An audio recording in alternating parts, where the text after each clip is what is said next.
કેમ છો વિદ્યાર્થી મિત્રો? તમને તમારો એસીપીસી દ્વારા પ્રવેશ વર્ષ 2024 માટેનો રેન્ક મળી ચૂક્યો હશે. આ રેન્ક બે પ્રકારના છે, એક છે ગુજસેટ આધારિત અને બીજો છે જેડબલઈ આધારિત.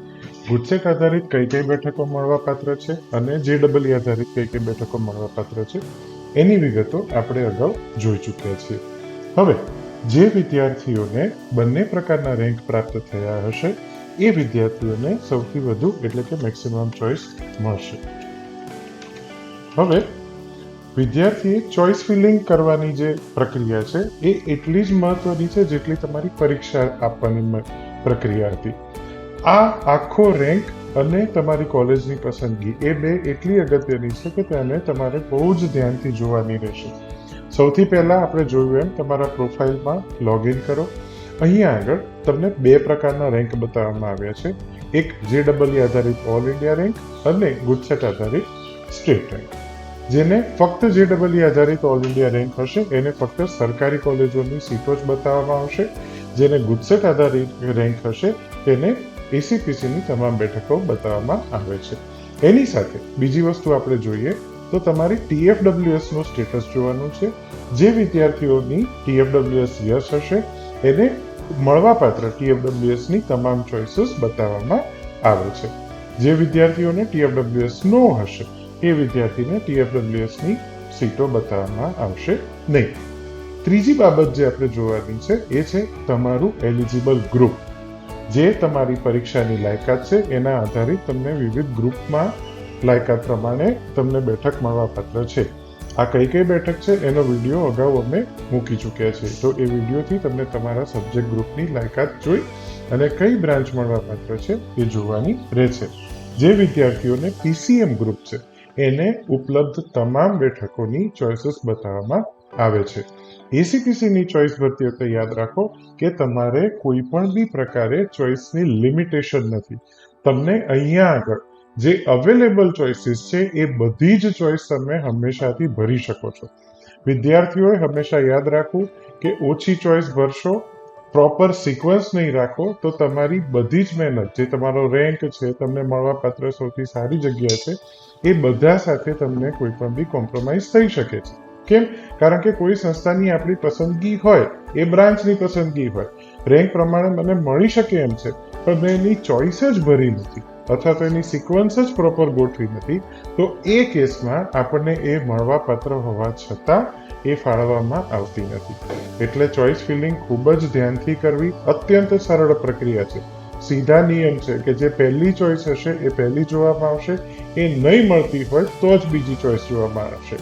અને ચોઇસ ફિલિંગના અંતે તમને ફક્ત એક જ કોલેજની એક બ્રાન્ચ ફાળવવામાં આવશે. એવું નહીં થાય કે ચોઇસ ફિલિંગના પછી તમને એમ કહેવામાં આવશે કે તમારી પાસે આ 10-12 બ્રાન્ચમાં તમને મળે છે, હવે તમારે ક્યાં લેવું છે. સો તમારી પ્રાયોરિટી સૌથી અગત્યની છે.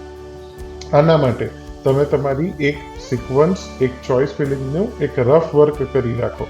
એની સાથે હવે તમને જે આ ચોઇસની અવેલેબલ સીટો છે એ અહીંયા બતાવવામાં આવે છે. બીજી વિગતો જેમ કે સંસ્થાનું એડ્રેસ, સંસ્થાનો ટાઈપ, એ સરકારી છે, અનુદાનિત છે, ઓટોનોમસ છે, પ્રાઇવેટ છે, આ બધી જ વિગતો અહીંયા આગળ મૂકવામાં આવી છે. એટલે જ્યારે જ્યારે એની જરૂર પડે ત્યારે એની હેલ્પ લો. હવે જે વિદ્યાર્થીઓને TFWS પણ છે તો એ વિદ્યાર્થીને તમે જોઈ શકો છો કે આ સંસ્થાની કમ્પ્યુટર એન્જિનિયરિંગની નોન TFWS અને એ જ સંસ્થાની કમ્પ્યુટર એન્જિનિયરિંગની TFWS એમ બંને ચોઇસ દેખાય છે.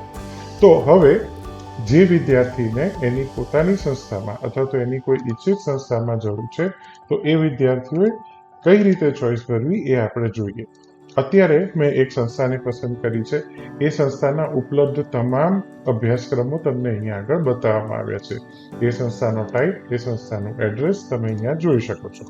હવે જે ચોઇસને મારે સૌથી પહેલી રાખવી હોય એ ચોઇસને હું અહીંયા આગળ સૌથી પહેલું પસંદ કરી અને ભરીશ. આ સંસ્થાની મેં આ TFWS નો અભ્યાસક્રમ ભર્યો છે. એની સાથે મારે ફરીથી કોઈ એક TFWS નો અભ્યાસક્રમ ભરવો છે તો એ હું ભરી શકું છું. સૌથી પહેલું તમારે આ અભ્યાસક્રમનો TFWS જો મેરિટ પ્રમાણે ફાળવવામાં આવતો હશે તો આપવામાં આવશે. એ નહીં ઉપલબ્ધ હોય એવા જ કિસ્સામાં તમારી બીજી ચોઇસ એટલે કે આ તમારી બીજી પ્રાયોરિટી છે એ જોવામાં આવે છે. હવે કોઈ એક વિદ્યાર્થીને એવું હોય કે ભલે ને મારે TFWS માં નથી મળતું મારે ફી ભરીને પણ એ સંસ્થાના એ અભ્યાસક્રમમાં એડમિશન લેવું છે તો એને નોન TFWSની ચોઇસીસ અલગથી ભરવાની રહે છે. અને એ ચોઇસમાં તમારી પોતાની તમારી જે સિક્વન્સ હોય એ સિક્વન્સ પ્રમાણે તમે એને ચેન્જ કરી શકો છો, એને મોડિફાય કરી શકો છો. કોઈ એક પર્ટિક્યુલર અભ્યાસક્રમમાં જો તમારે પ્રવેશ લેવો હોય અથવા તો એ જ અભ્યાસક્રમની તમારે ઈચ્છા હોય તો એ અભ્યાસક્રમને તમે અલગથી ચોઇસીસ તરીકે પણ ફિલ્ટર કરી શકો છો. એની સાથે એક અભ્યાસક્રમમાં આપણે એવું જોઈએ કે ભાઈ મારે એક પર્ટિક્યુલર બ્રાન્ચમાં એડમિશન લેવું છે અને એની સાથે મારો કોઈ એક પર્ટિક્યુલર જિલ્લાની ચોઇસ છે. તો એવી રીતે જો હું પસંદગી કરીશ તો મને એ બ્રાન્ચના એ જિલ્લાની તમામ ચોઇસીસ બતાવવામાં આવે છે. એ જિલ્લાની ચોઇસને તમારે એડ કરવાની રહે છે.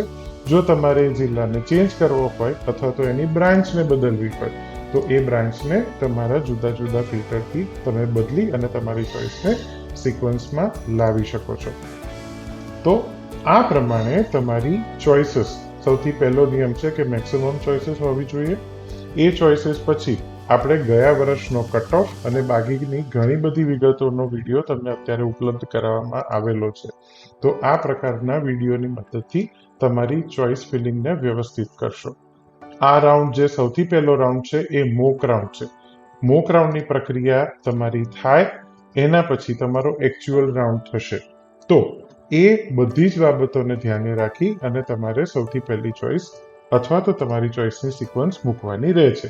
મેં આપને કીધું કે આવી રીતે મેં સેમ્પલમાં અમુક ચોઇસીસને પસંદ કરી છે. આ ચોઇસને ચોઇસ ફિલિંગનો જે સમયગાળો છે એ દરમિયાન તમે એને રિમૂવ કરી શકશો, એડ કરી શકશો, સિક્વન્સને ચેન્જ કરી શકશો, તમામ બાબતોને તમે ચેન્જ કરી શકો છો. પણ એ એક્ટિવિટી તમારે રિસ્પેક્ટિવ ચોઇસ ફિલિંગના શેડ્યુલમાં જ પૂરી કરવાની હોય છે. હવે આ વિદ્યાર્થી માટે જોઈએ તો એની આ પહેલી પસંદગી છે. એને એ પસંદગી દરમિયાન કોઈ એક અભ્યાસક્રમ એવો છે કે ભાઈ ત્યાં એને નથી જવું તો એ અભ્યાસક્રમની ચોઇસને અહીંયાથી રિમૂવ કરી શકે છે. એની સાથે એને કોઈ એક અભ્યાસક્રમની ચોઇસને ઉપર લઈ જવી છે તો એ અભ્યાસક્રમની ચોઇસને એ ઉપર પણ લઈ જશે. તમે એની સિક્વન્સ પણ ચેન્જ કરી શકશો. એને એ ચેન્જ કરી અને તમારે ફાઇનલી તમારી સિક્વન્સને અહીંયા આગળ રાખવાની રહે છે. આ પોર્ટલમાં તમારી ચોઇસ આપણે હમણાં જ વિડીયોમાં જોયું એમ આપોઆપ અમુક સમયાંતરે સેવ થઈ જાય છે. પણ દરેક ચોઇસની ફિલિંગ કરતી વખતે તમારે એને સમયાંતરે સેવ કરવાની રહેશે. આ સિક્વન્સ તમારી સેવ થઈ જાય એના પછી તમારે સેવ અને હોમ પેજ ઉપર આવવાનું છે. હોમ પેજ ઉપર આવો છો એટલે તમારી કેટલી ચોઇસીસ તમને ઉપલબ્ધ હતી એ બતાવે છે. એમાંથી તમે કેટલી ચોઇસ ભરી એ બતાવવામાં આવે છે અને કેટલી ચોઇસ ભરી શકાય એવી છે એ વિગતો તમને બતાવવામાં આવે છે. આ ચોઇસીસને મેં કીધું એમ આપોઆપ સેવ થાય છે, કોઈ પણ બી ચિંતા કરવાની જરૂર નથી. તેમ છતાં તમારે એને લોક કરવી હોય તો ચોઇસ લોકિંગમાં જઈ પાસવર્ડ આપી અને એને લોક કરી શકશો. ચોઇસ ફિલિંગનો સમયગાળો ઉપલબ્ધ હોય ત્યારે તમે એને ફરીથી અનલોક પણ કરી શકો છો. હવે તમે ખાસ ધ્યાન રાખો કે તમને JEE અને ગુજસેટ બંનેના રેન્ક આપ્યા છે. કોઈ વિદ્યાર્થીને ફક્ત JEE નો જ રેન્ક હશે તો જે વિદ્યાર્થીને ફક્ત JEE નો રેન્ક હશે એને અહીંયા આગળ સરકારી સીટ એટલે કે સરકારી કોલેજની જ બેઠકો બતાવવામાં આવશે. કોઈ વિદ્યાર્થીને PCM નથી અને એને બીજી બ્રાન્ચ માટે એટલે કે ફોર એક્ઝામ્પલ PMCO છે તો એ વિદ્યાર્થીને PMCOને લાયકાતવાળી જે બ્રાન્ચ હશે જેમ કે ઇલેક્ટ્રિકલ છે, ઇલેક્ટ્રોનિક્સ છે, કમ્પ્યુટર છે, IT છે, આની વિગતો ACPSCની વેબસાઇટ ઉપર પણ ઉપલબ્ધ છે. પણ એની કોઈ ચિંતા કરવાની જરૂર નથી. તમારી જે લાયકાતવાળા બ્રાન્ચ અને પ્રોગ્રામ્સ છે એ જ ફક્ત અહીંયા બતાવવામાં આવે છે. એટલે તમને જે ઉપલબ્ધ અવેલેબલ ચોઇસીસ છે એમાંથી તમારે ચોઇસ ફિલિંગ કરવાની રહે છે. અહીંયાની જે તમારી સિક્વન્સ છે એ અગાઉ ફરીથી હું કહું છું કે સૌથી પહેલા આ ફર્સ્ટ સિક્વન્સ જોવામાં આવે છે. એમાં JEE જો બેઠક ઉપલબ્ધ હશે તો એ જોવામાં આવશે, નહીં હોય તો ગુજસેટની બેઠક જોવામાં આવે છે. એટલે તમારી JEE કે ગુજસેટના રેન્ક ઉપર આ ચોઇસની ફિલિંગ અથવા તો આ ચોઇસની પ્રાયોરિટીને બદલશો નહીં. તમારે જે સંસ્થાના જે અભ્યાસક્રમમાં પહેલા જવું હોય એને સૌથી પહેલા ચોઇસમાં મૂકો. ત્યાં ન મળે તો જ્યાં જવું છે એ સંસ્થાના એ અભ્યાસક્રમને મૂકો અને એ રીતે તમારી ચોઇસની સિક્વન્સ રાખો. મોક રાઉન્ડ છે એ મોક રાઉન્ડમાં તમને તમારી સિક્વન્સને બતાવવામાં આવે છે. એ સિક્વન્સને બતાવ્યા પછી તમને ટેન્ટેટિવ ક્યાં આગળ પ્રવેશ મળવાપાત્ર છે એ બતાવવામાં આવશે અને એના પછી તમારો જૂનો કટ ઓફ, મોક રાઉન્ડનો ટ્રેન્ડ અને એને ધ્યાનમાં રાખી અને એસીપીસીના તમામ ઓનલાઈન રાઉન્ડમાં તમારી આ જે ચોઇસની સિક્વન્સ છે એ ચોઇસની સિક્વન્સને તમે નવી ચોઇસ પણ ઉમેરી શકશો. કોઈ ચોઇસને રિમૂવ કરવી હશે તો અગાઉની જે ચોઇસ છે એને રિમૂવ પણ કરી શકશો અને એ સિક્વન્સને તમે ચેન્જ પણ દરેક રાઉન્ડમાં કરી શકશો. પણ એ ચોઇસ ફિલિંગના અંતે, એ રાઉન્ડના અંતે જે તમારી સિક્વન્સ હશે એ સિક્વન્સ તમારો રેન્ક, તમારી કેટેગરી અને એને ઉપલબ્ધ જે સીટો હશે એ પ્રમાણેની પ્રવેશની ફાળવણી થશે.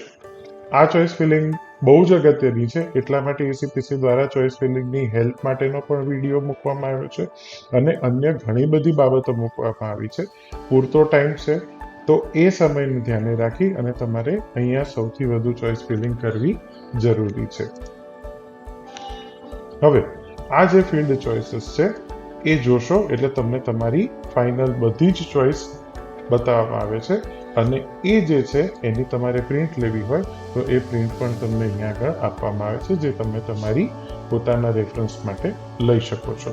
અત્યારે આ જે સિક્વન્સ છે એ સિક્વન્સને હું ફરી કહું છું કે તમારે બદલવી હોય તો તમે બદલી શકશો અને આ બધી જ વિગતોને તમે આગળ લઈને કરી શકશો.